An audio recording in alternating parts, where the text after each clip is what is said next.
Good morning in the US and good afternoon in Europe. My name is Ian Howells and I'm the CMO of Alfresco. One of the most popular webinars we've ever run was really simple document management. This is an update to that.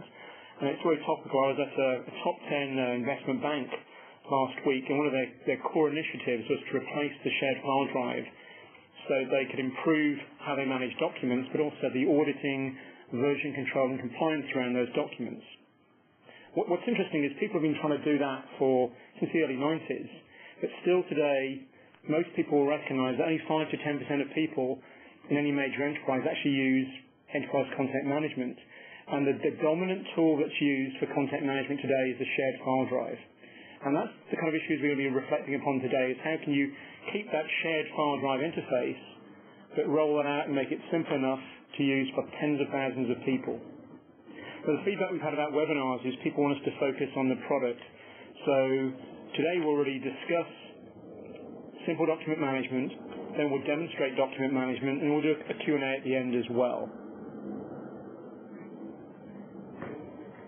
So what I'd like to talk about today is really the roots of document management. That's kind of interesting because you can see where the complexities come from. And then look at the cost to an organization of poor document management. And then look at the whole concept of commoditization and consumerization. How can we make it cheap enough to roll out to everybody in the company? How can we make it simple enough for everybody to be able to use it? And how can we make it simple enough to roll out to tens of thousands of users? Then we'll walk forward and look at really a day in the life of a document to see the core things you really need in a document management system, and look at how that feeds into this concept of a basic document model, and to be able to deliver content as a service, not to a vendor's tool, but whatever tool you want, be it Word, be it any tool that accesses a shared file drive, or something like Dreamweaver if you're in the web content management space, or a Web2O web-based front end.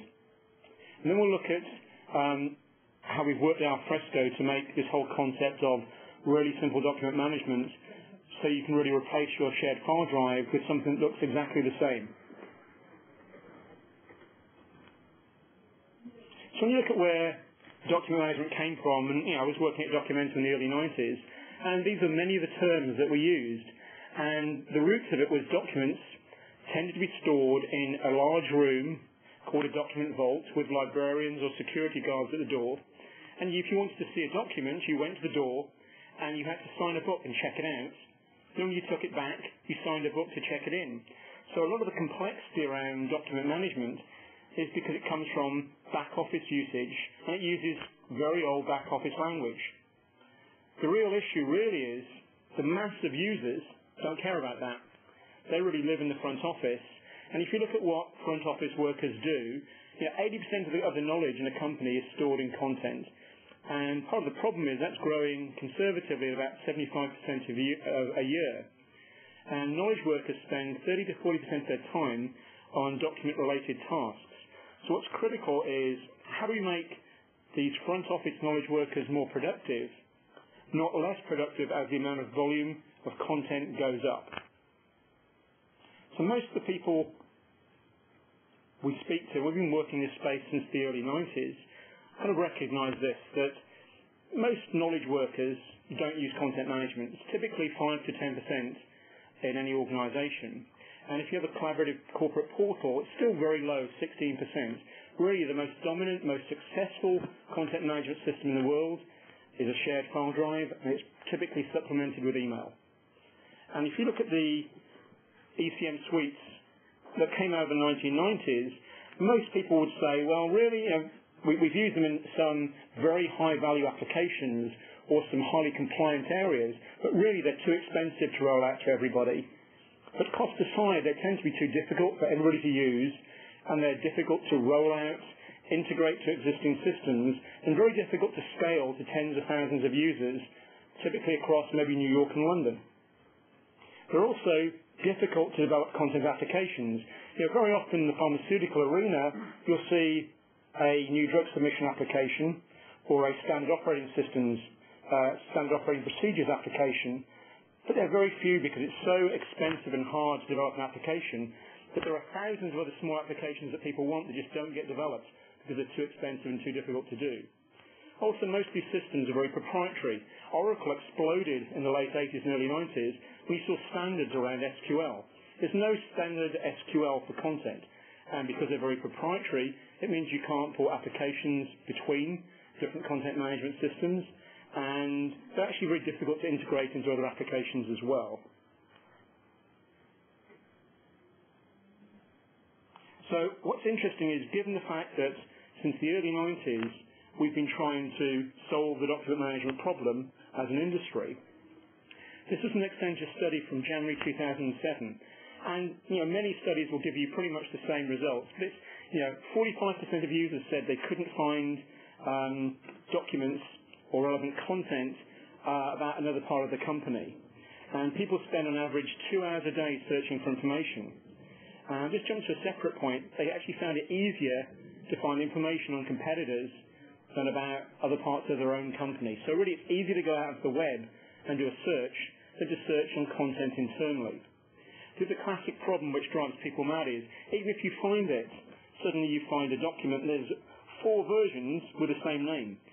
So people tend, they don't know which version to use, and 42% of people accidentally use the wrong information at least once per week.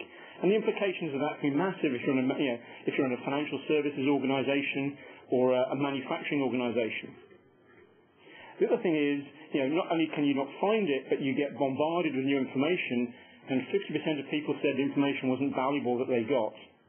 The other side of the coin was, there was useful information that wasn't distributed in a timely manner. So 59% of people said that they missed valuable information every day due to poor distribution.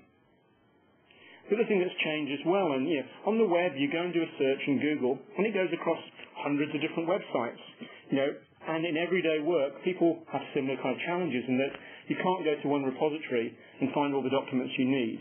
On average, people need to go to at least 3 different repositories to find the sources of information that they need to do their work. So really, I think what's interesting is many people today are operating the same way as they did in the late 90s against a shared file drive. And what we need is a new breed of shared drive for the new millennium. So there's some big trends that are affecting document management, but also people's perception of what's simple and what's difficult. The first trend is we're really rolling content management out from the 5 to 10% of people to the masses, to the 90% of the organisation. And what those people want is basic content services, not very complicated, esoteric document management, but the basic things they need to get their job done day in, day out. The other big implications around what people are working are coming from areas like Web 2.0. And, you think about some things that were previously thought to be really difficult and very complicated. People can log onto the web and trivially do. So Google has made search simple for everybody. Things like Facebook and things like LinkedIn have made it very simple to create a personal profile and share that so we can find similar people with similar roles or experts. Dig has made it really simple to post news and discuss it in a way that's pretty difficult in most content management systems. WordPress and blogs have made it really simple for anybody to write content and share it on the web. And things like Wikipedia have made it really simple to collaborate around content. Now, all of those things we take for granted today as being really simple. When you try to do that in a content management system, very often it's very difficult. So one of the core things